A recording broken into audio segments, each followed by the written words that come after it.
Part 16 की starting में हम देखते हैं कि जब यांग को होश आता है तो वो श्याओ मैन को मिलने बुलाता है। श्याओ मैन उससे मिलने जाती है और उससे कहती है कि उसने अपनी हार्ट डिसीज के बारे में उसे क्यों नहीं बताया। यांग कहता है, मेरी हार्ट डिसीज के बारे में तुम जानकर क्या करती? क्या ये कोई प्राउड की बात है या मैं अपनी शर्ट पर प्रिंट करवाऊं कि मुझे हार्ट डिसीज है? श्याओ मैन कहती है, अगर तुम्हारी कंडीशन सीरियस हुई तो? यांग कहता है, तुम टेंशन नहीं लो, मैं जल्दी नहीं मरूंगा, क्योंकि तुम कहती हो ना कि बैड पर्सन जल्दी नहीं मरते और मैं बैड पर्सन हूँ। श्याओ मैन कहती है, हाँ बिल्कुल, तुम 1000 ईयर ओल्ड मॉन्स्टर हो। श्याओ मैन से बात करने से यांग का मूड बहुत अच्छा हो जाता है और वो बहुत खुश होता है। तो रूम के बाहर से उसकी बहन और डॉक्टर ये बात नोटिस करते हैं। डॉक्टर यांग की बहन से कहते हैं कि वो श्याओ मैन से बात करे, क्योंकि अगर श्याओ मैन यांग को सर्जरी के लिए कन्विंस करेगी तो वो मान जाएगा। देन यांग की बहन अकेले में श्याओ मैन से बात करती है। वो श्याओ मैन से कहती है, तुम्हें लगता होगा कि यांग बहुत ही अनोइंग इरिटेटिंग पर्सन है। वो हर किसी को गेम की तरह ट्रीट करता है, किसी को भी सिंसियरिटी के साथ ट्रीट नहीं करता। तुम्हें पता है वो ऐसा क्यों है? श्याओ मैन कहती है, नहीं। तो वो बताती है, ऐसा इसलिए है क्योंकि उसे लगता है कि वो कभी भी मर सकता है अपनी हार्ट डिसीज की वजह से। इसलिए वो चाहता है कि उसका हर दिन एक्साइटमेंट से भरा हुआ हो और इसी वजह से वो अपनी लाइफ को गेम की तरह ट्रीट करता है। श्याओ मैन, मैं तुम्हें यांग के बारे में एक बात और बताती हूँ। तुम्हें पता है वो अभी तक ग्रेजुएट क्यों नहीं हुआ? ऐसा इसलिए नहीं है क्योंकि उसके कम मार्क्स आते हैं। एक्चुअली में वो जानना चाहता है कि उसकी डिसीज को क्योर करना इतना डिफिकल्ट क्यों है। डॉक्टर जो उसके क्लासमेट और उसके फ्रेंड हैं, उन्होंने उससे कहा था कि वो नहीं जी सकता। ग्रेजुएट होने के बाद उसकी डेथ हो सकती है, इसलिए वो ग्रेजुएट होना नहीं चाहता।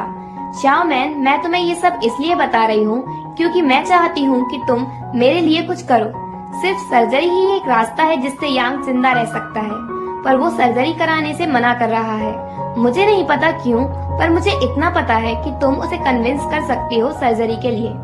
श्याओ मैन कहती है, ठीक है, मैं यांग को कन्विंस करने में आपकी हेल्प करूंगी। यांग की बहन कहती है, हेल्प नहीं बल्कि ये तुम्हारा टास्क है जो तुम्हें पूरा करना है।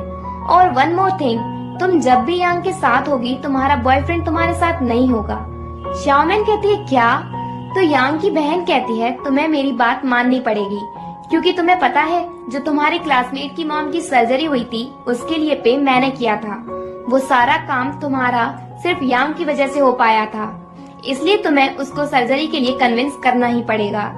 श्याओ मैन उन्हें प्रॉमिस करती है कि वो यांग को सर्जरी के लिए कन्विंस करके रहेगी। नेक्स्ट डे श्याओ मैन यांग के घर जाती है उसको सर्जरी के लिए कन्विंस करने, पर वो अपने साथ यांग का हेडेक जोवान को भी लेकर जाती है।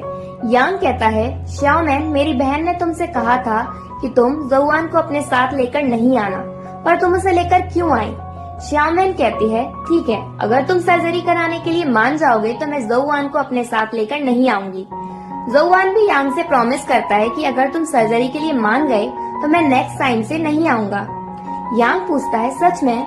जोवान कहता है, हाँ। यांग सोचकर कहता है, तो मैं सीरियसली सर्जरी कराना नहीं चाहता। श्याओ मैन हर रोज यांग को सर्जरी के लिए कन्विंस करती, पर वो अभी तक सर्जरी कराने के लिए रेडी नहीं हुआ।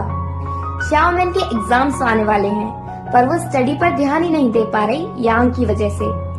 एक दिन जोवान और श्याओ मैन लाइब्रेरी में बैठकर स्टडी कर रहे थे, पर श्याओ मैन बहुत थकी हुई थी, इसलिए वो वहीं बैठी बैठी सोने लगती है।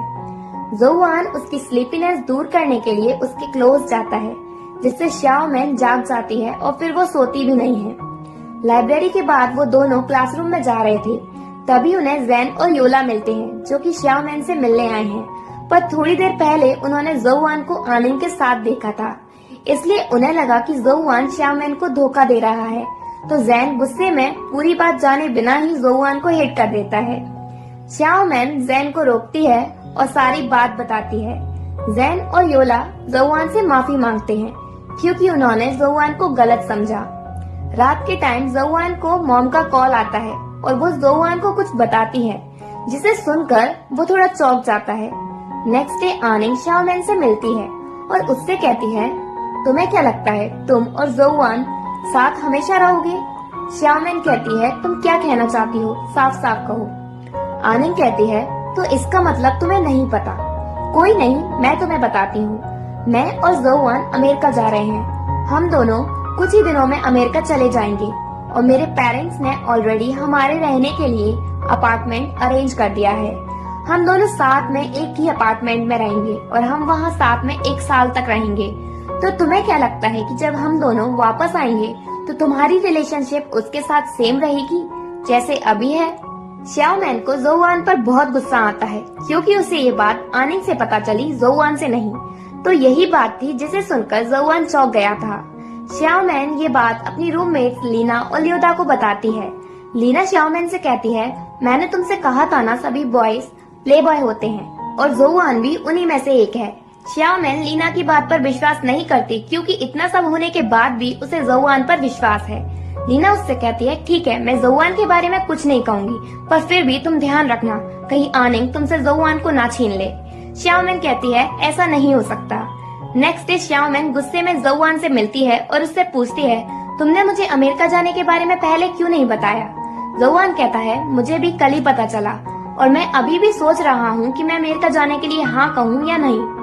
श्याओमैन तो गुस्से में जोवान को पंच ही मारने वाली होती है, पर जोवान अच्छे से श्याओमैन को समझाता है कि कल रात मुझे मॉम का कॉल आया और उन्होंने मुझे बताया कि मुझे यूनिवर्सिटी ऑफ कैलिफोर्निया में एक्सचेंज स्टूडेंट प्रोग्राम के लिए एक्सेप्ट कर लिया गया है और मेरी मॉम ने मेरे लिए रजिस्ट्रेशन कर दिया था, पर सेकंड कोटा आनिंग को दे दिया गया है। श्याओमैन कहती है, तो तुम अमेरिका मास्टर डिग्री के लिए जा रहे हो, इसके लिए तो तुम्हें तुरंत हाँ कह देना चाहिए, तुम्हें इतना अच्छा चांस खोना नहीं चाहिए। जोवान कहता है, पर आनिंग भी मेरे साथ जा रही है।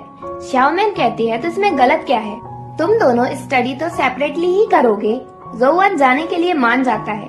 फिर श्याओमैन जोवान से पूछती है कि उसके वॉलेट में आनिंग का फोटो क्यों है। एक्चुअली में एक बार जोवान अपना वॉलेट आनिंग के घर छोड़ आया था, तो आनिंग ने उसमें से आंशिन की फोटो निकाल कर अपनी रख दी थी और फिर वो फोटो उसने श्याओमैन को दिखाई थी जेलस करने के लिए। जोवान श्याओमैन को पूरी बात क्लियर करता है कि वो वॉलेट में आनिंग की नहीं बल्कि आंशिन की फोटो रखता है, जिससे वो अपनी मिस्टेक दोबारा ना दोहराए। और फिर वो श्याओमैन को चाइल्डहुड में हुए आंशिन वाले एक्सीडेंट के बारे में बताता है। श्याओमैन कहती है, तो तुम्हें लगता है कि आंशिन की डेथ का तुमसे कोई लेना नहीं है? जोवान कहता है, भले ही मुझे पता है कि मैंने आंशिन को तालाब में धक्का नहीं दिया, पर फिर भी मैं खुद को माफ नहीं कर पा रहा। अगर मैं उस टाइम वहाँ नहीं होता तो वो एक्सीडेंट ना होता। श्याओमैन कहती है, सिली बॉय, तुमने मुझे ये सब पहले क्यों नहीं बताया? मुझे नहीं पता था कि तुम पास्ट ईयर से इतने मेंटल प्रेशर में थे। देन श्याओमैन जोवान के घर जाती है उसके साथ टाइम स्पेंड करने, क्योंकि अब वो जल्दी ही अमेरिका जाने वाला है। यहाँ हम उन दोनों के स्वीट मोमेंट्स देखते हैं। इधर यांग की कंडीशन और ज्यादा खराब होती है, तो डॉक्टर कह देते हैं कि अगर उसकी सर्जरी जल्दी नहीं हुई तो उसकी लाइफ के लिए खतरा हो सकता है। श्याओमैन और जोवान के कन्विंस करने पर वो सर्जरी के लिए मान जाता है और इसी के साथ पार्ट 16 एंड होता है।